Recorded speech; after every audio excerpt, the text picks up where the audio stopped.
Israel ने भले ही Lebanon में हिजबुल्लाह से सीज फायर कर लिया हो, लेकिन एक मोर्चे पर उसकी मुश्किलें कम होने का नाम नहीं ले रही हैं और वो है यमन का मोर्चा।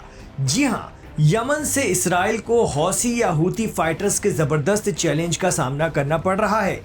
यमन के हूती या अंसारुल्लाह समंदर में इसराइल और अमेरिका से जुड़े जहाज़ों को तो निशाना बना ही रहे हैं, साथ ही इसराइल की राजधानी तेल अवीव पर भी ज़बरदस्त हमले कर रहे हैं।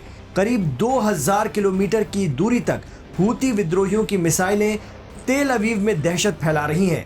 उधर हूतियों पर दबाव बनाने के लिए इसराइल और अमेरिका भी यमन पर अटैक कर रहे हैं, लेकिन इसमें उन्हें कोई बड़ी कामयाबी हासिल नहीं हो पाई है।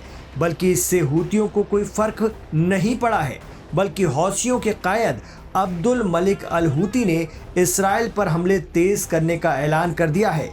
यमनी न्यूज़ एजेंसी सबा के मुताबिक अब्दुल मलिक अल हूती ने मौजूदा हालात की तुलना सीधी जंग से की है। उनके मुताबिक वो सीधी जंग में उतर चुके हैं इसराइल के खिलाफ। हमास और हिजबुल्लाह की कमर तोड़ने का दावा करने वाले इस्राएली पीएम नेतन्याहू ने पिछले दिनों ही ये बता दिया था कि उनका अगला टारगेट यमन है।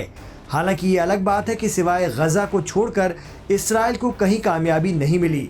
लेबनान में 1 इंच ज़मीन लिए बिना जंग रोकनी पड़ी, तो हमास ने तमाम कार्रवाइयों के बावजूद इसराइली बंधकों को नहीं छोड़ा।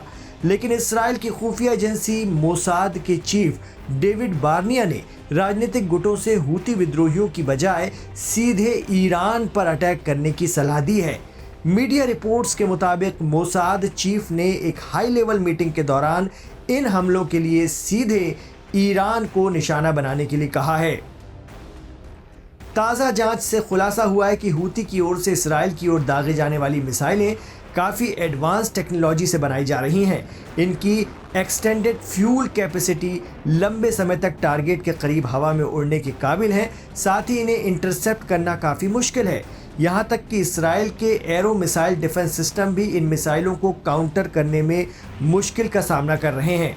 इसराइली मीडिया वाईनेट की रिपोर्ट के मुताबिक इसराइली राजनीतिक सूत्रों ने बताया है कि नेतन्याहू यमन में हूती और ईरान दोनों के खिलाफ एक साथ दोहरा सैन्य अभियान चलाने के लिए अमेरिका को मनाने में लगे हुए हैं। वहीं इसराइल की innovation, science and technology minister ने भी अपने बयान में ईरान पर हमले की तैयारी की ओर इशारा किया है। उन्होंने कहा कि अब ईरानी शासन को बदलने के लिए दुनिया के साथ मिलकर काम करने का वक्त है।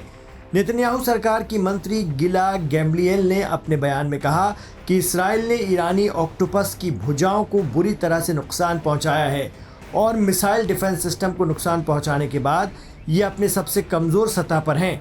लिहाजा ईरानी हुकूमत को उखाड़ फेंकने का ये सबसे बेहतरीन मौका है। बहरहाल ईरान के सुप्रीम लीडर खामनेई ने भी इसराइल को धमकाया है। उन्होंने कहा है कि इसराइल पर हमले के लिए उन्हें किसी प्रॉक्सी की ज़रूरत नहीं है। ईरान जब चाहेगा अकेले अपने दम पर इसराइल पर हमला कर देगा।